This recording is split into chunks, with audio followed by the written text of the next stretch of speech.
4 दिसंबर 91। ओम शांति। अव्यक्त बाप दादा मधुबन। सफल तपस्वी अर्थात प्योरिटी की पर्सनैलिटी और रॉयल्टी वाले। आज चारों ओर के तपस्वी बच्चों की याद बाप दादा के पास पहुंच रही है। कोई साकार में सम्मुख याद का रिटर्न मिलन मना रहे हैं, कोई बच्चे आकारी रूप में याद और मिलन का अनुभव कर रहे हैं। बाप दादा दोनों ही रूप के बच्चों को देख रहे हैं। आज अमृतवेले बाप दादा बच्चों की तपस्या का प्रत्यक्ष स्वरूप देख रहे थे। हर एक बच्चा अपने पुरुषार्थ प्रमाण तपस्या कर रहे हैं। लक्ष्य भी है और उमंग भी है। तपस्वी सभी हैं क्योंकि ब्राह्मण जीवन की विशेषता ही तपस्या है। तपस्या अर्थात एक के लगन में मग्न रहना। सफल तपस्वी बहुत थोड़े हैं, पुरुषार्थी तपस्वी बहुत हैं। सफल तपस्वी की निशानी उनके सूरत और सीरत में प्योरिटी की पर्सनैलिटी और प्योरिटी की रॉयल्टी सदा स्पष्ट अनुभव होगी। तपस्या का अर्थ ही है मन वचन कर्म और संबंध संपर्क में अपवित्रता का अंश मात्र भी विनाश होना, नाम निशान समाप्त होना। जब अपवित्रता समाप्त हो जाती है तो इस समाप्ति को ही संपन्न स्थिति कहा जाता है। सफल तपस्वी अर्थात सदा स्वतः पवित्रता की पर्सनैलिटी और रॉयल्टी हर बोल और कर्म से, दृष्टि और वृत्ति से अनुभव हो। प्योरिटी सिर्फ ब्रह्मचर्य नहीं, संपूर्ण पवित्रता अर्थात संकल्प में भी कोई भी विकार टच न हो। जैसे ब्राह्मण जीवन में शारीरिक आकर्षण व शारीरिक टचिंग अपवित्रता मानते हो, ऐसे मन बुद्धि में किसी विकार के संकल्प मात्र की आकर्षण व टचिंग, इसको भी अपवित्रता कहा जाएगा। पवित्रता की पर्सनैलिटी वाले, रॉयल्टी वाले मन बुद्धि से भी इस बुराई को टच नहीं करते, क्योंकि सफल तपस्वी अर्थात संपूर्ण वैष्णव कभी बुरी चीज को टच नहीं करते हैं। तो उन्हों का है स्थूल, आप ब्राह्मण वैष्णव आत्माओं का है सूक्ष्म। बुराई को टच न करना यही तपस्या है। धारण करना अर्थात ग्रहण करना, ये तो बहुत मोटी बात है, लेकिन संकल्प में भी टच नहीं करना, इसको ही कहा जाता है सच्चे वैष्णव। सिर्फ याद के समय याद में रहना, इसको तपस्या नहीं कहा जाता। तपस्या अर्थात प्योरिटी के पर्सनैलिटी और रॉयल्टी का स्वयं भी अनुभव करना और औरों को भी अनुभव कराना। सफल तपस्वी का अर्थ ही है विशेष महान आत्मा बनना। विशेष आत्माओं व महान आत्माओं को देश की व विश्व की पर्सनैलिटीज कहते हैं। पवित्रता की पर्सनैलिटी अर्थात हर कर्म में महानता और विशेषता। पर्सनैलिटी अर्थात सदा स्वयं की और औरों की सेवा में सदा बिजी रहना अर्थात अपनी ऊर्जा, समय, संकल्प वेस्ट नहीं गंवाना, सफल करना, इसको कहेंगे पर्सनैलिटी वाले। पर्सनैलिटी वाले कभी भी छोटी छोटी बातों में अपने मन बुद्धि को बिजी नहीं रखते हैं। तो अपवित्रता की बातें आप श्रेष्ठ आत्माओं के आगे छोटी हैं या बड़ी हैं। इसलिए तपस्वी अर्थात ऐसी बातों को सुनते हुए नहीं सुने, देखते हुए नहीं देखें। ऐसा अभ्यास किया है, ऐसी तपस्या की है, वह यही सोचते हो चाहते तो नहीं है, लेकिन दिखाई दे देता है, सुनाई दे देता है। जैसे कोई चीज से आपका कनेक्शन ही नहीं है, उन चीजों को देखते हुए नहीं देखते हो ना। जैसे रास्ते पर जाते हो, कहीं कुछ दिखाई देता है परंतु आपके मतलब की कोई बात नहीं है, तो देखते हुए नहीं देखेंगे ना, साइट सीन समझकर पार कर लेंगे ना। ऐसे जो बातें सुनते हो, देखते हो, आपके काम की नहीं है, तो सुनते हुए नहीं सुनो, देखते हुए ना देखो। अगर मन बुद्धि में धारण किया कि ये ऐसे हैं, ये वैसे हैं, इसको कहा जाएगा व्यर्थ। बुराई को टच किया अर्थात सच्चा वैष्णवपन संपूर्ण रूप से नहीं है। प्योरिटी के पर्सनैलिटी में परसेंटेज कम अर्थात तपस्या की परसेंटेज कम। तो समझा तपस्या क्या है। इसी विधि से अपने आप को चेक करो। तपस्या वर्ष में तपस्या का प्रत्यक्ष स्वरूप प्योरिटी की पर्सनैलिटी अनुभव करते हो। पर्सनैलिटी कभी छिप नहीं सकती, प्रत्यक्ष दिखाई जरूर देती है। जैसे साकार ब्रह्मा बाप को देखा, प्योरिटी की पर्सनैलिटी कितनी स्पष्ट अनुभव करते थे। ये तपस्या के अनुभव की निशानी अब आप द्वारा औरों को अनुभव हो। सूरत और सीरत दोनों द्वारा अनुभव करा सकते हो। अभी भी कई लोग अनुभव करते भी हैं, लेकिन इस अनुभव को और स्वयं द्वारा औरों में फैलाओ। आज पर्सनैलिटी का सुनाया, फिर रॉयल्टी का सुनाएंगे। सभी मिलन मनाने आए हैं, तो बाप दादा भी मिलन मनाने के लिए आप जैसे व्यक्त शरीर में आते हैं। समान बनना पड़ता है ना। आप साकार में हो तो बाप को भी साकार तन का आधार लेना पड़ता है। वैसे आपको व्यक्त से अव्यक्त बनना है या अव्यक्त को व्यक्त बनना है। कायदा क्या कहता है? अव्यक्त बनना है ना। तो फिर अव्यक्त को व्यक्त में क्यों लाते हो? जब आपको भी अव्यक्त ही बनना है तो अव्यक्त को तो अव्यक्त ही रहने दो ना।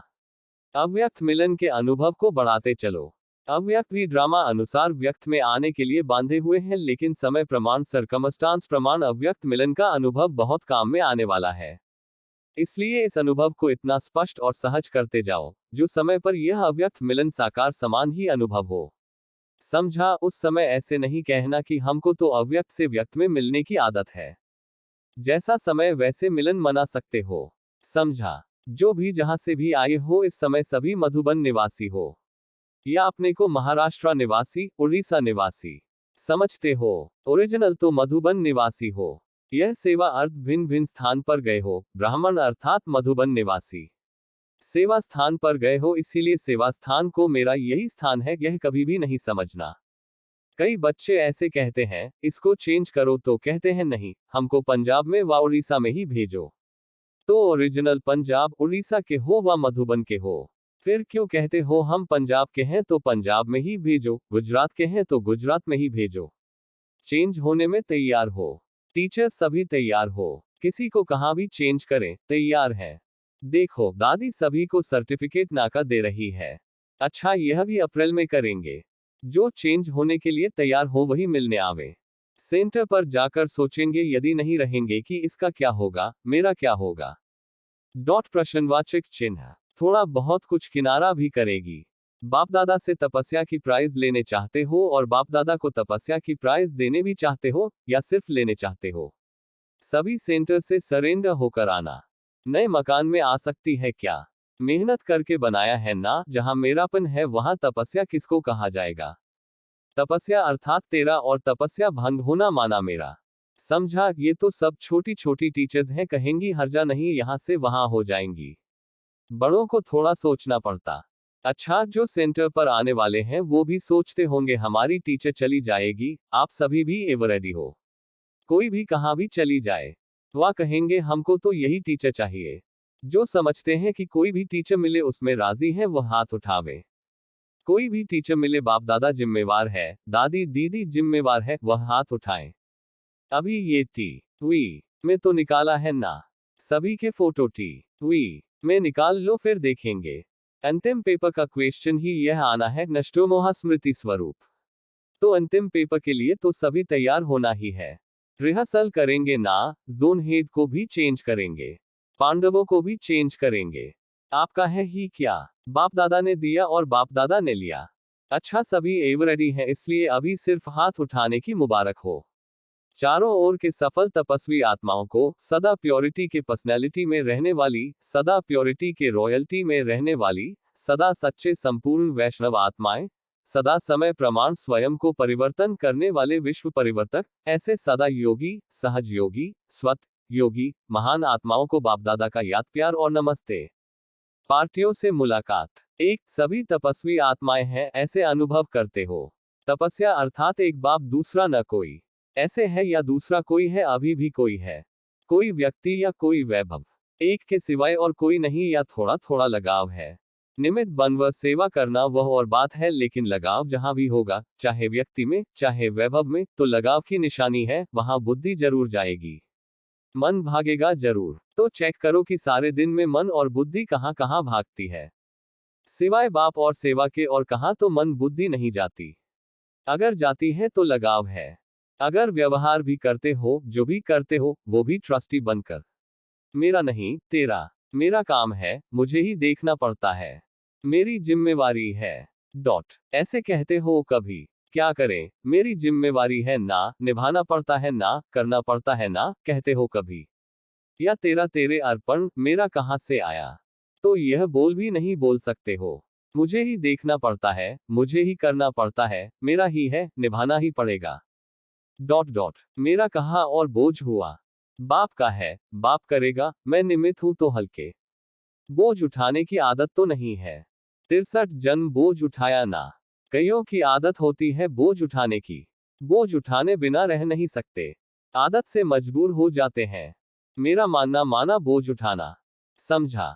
थोड़ा सा किनारा करके रखा है, समय पर काम में आएगा। पांडवों ने थोड़ा बैंक बैलेंस, थोड़ा जेब खर्च रखा है, जरा भी मेरापन नहीं। मेरा माना मैला, जहां मेरापन होगा ना वहां विकारों का मैलापन जरूर होगा। तेरा है तो क्या होगा, तैरते रहेंगे, डूबेगे नहीं। तैरने में तो मजा आता है ना। तो तपस्या अर्थात तेरा, मेरा नहीं। अच्छा, ये ईस्टर्न जोन है। सूर्य उदय होता है ना। तो ईस्टर्न जोन वालों के पास बाप के साथ का यादगार सूर्य सदा ही चमकता है ना। सभी तपस्या में सफलता को प्राप्त कर रहे हो ना। तपस्या में संतुष्ट हो, अपने चार्ट से संतुष्ट हो, या अभी होना है। यह भी एक लिफ्ट की गिफ्ट है। गिफ्ट जो होती है उसमें खर्चा नहीं करना पड़ता, खरीदने की मेहनत नहीं करनी पड़ती। एक तो है अपना पुरुषार्थ और दूसरा है विशेष बाप द्वारा गिफ्ट मिलना। तो तपस्या वर्ष एक गिफ्ट है, सहज अनुभूति की गिफ्ट।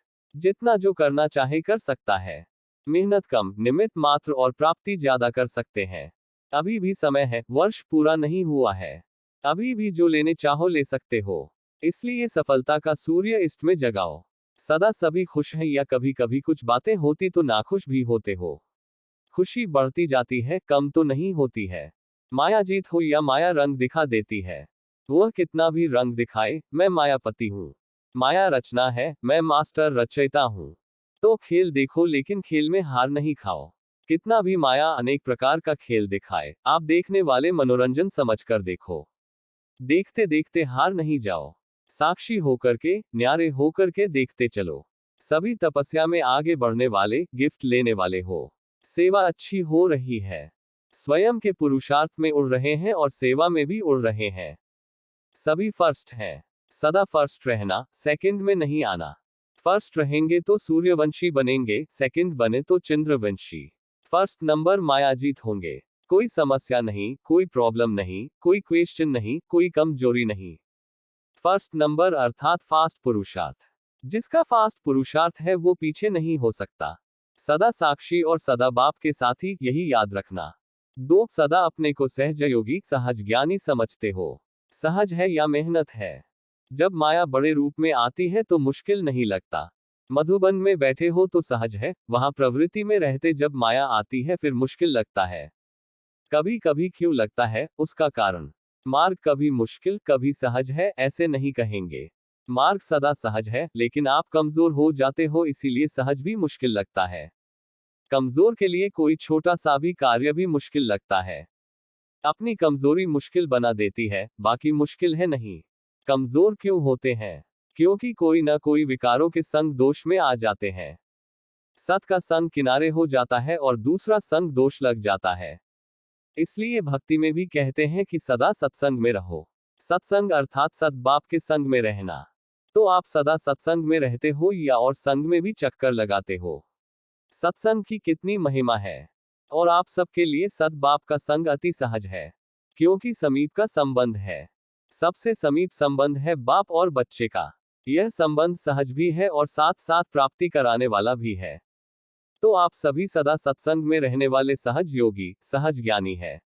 सदैव यह सोचो कि हम औरों की भी मुश्किल को सहज करने वाले हैं। जो दूसरों की मुश्किल को सहज करने वाला होता वह स्वयं मुश्किल में नहीं आ सकता। अच्छा, सेवा में क्वालिटी है या क्वांटिटी है? क्वालिटी वालों की निशानी क्या होती है? क्वालिटी वाली आत्मा की निशानी है, वह आते ही अपनापन महसूस करेगी। उसको ये स्मृति स्पष्ट होगी कि मैं इसी परिवार का था और पहुंच गया हूं। अपनेपन से निश्चय में या पुरुषार्थ में देरी नहीं लगेगी। वह अपने परिवार को परख लेगा, अपने बाप को पहचान लेगा। तो अपनेपन का अनुभव होना ये पुरुषार्थ में क्वालिटी की निशानी है। सिर्फ नाम या धन में क्वालिटी नहीं, उसको सिर्फ क्वालिटी नहीं कहा जाता है, लेकिन पुरुषार्थ की भी क्वालिटी उसमें हो और जिसका अटल निश्चय पक्का रहता है। उसका प्रभाव स्वतः ही औरों पर पड़ता है। अपनापन होने के कारण उसको सब सहज अनुभव होगा। इसलिए तीव्र अर्थात फास्ट जाएगा। जहां अपनापन होता है वहां कोई भी काम मुश्किल नहीं लगता है। तो ऐसी क्वालिटी वाली आत्माएं और ज्यादा से ज्यादा निकालो। समझा? आप सब तो क्वालिटी वाली आत्माएं हो ना। वृद्धि को प्राप्त कर रहे हो और आगे भी करते रहेंगे। पहले स्व के पुरुषार्थ में वृद्धि, फिर सेवा में। तो दोनों बातों में सदा ही वृद्धि को प्राप्त करते उड़ते चलो। अच्छा, माताओं को बहुत खुशी है या कभी कभी दुख की लहर भी आ जाती है? कुछ भी हो जाए, दुख की लहर तो नहीं आती है। संकल्प में भी दुख की महसूसता नहीं हो। सुखदाता के बच्चे हो ना। सुखदाता के बच्चों के पास दुख की लेश मात्र भी नहीं आ सकती। स्वप्न में भी नहीं आ सकती। ऐसे सुखदायी आत्मा हो। क्या भी हो जाए दुख नहीं हो सकता। सुख में रहने वाले और सुख देने वाले। दुख की दुनिया को छोड़ दिया। 3 डबल विदेशी बताओ आपका इस आबू पर्वत पर कौन सा यादगार है। अच्छा भारतवासी सुनाओ आपका यादगार कौन सा है।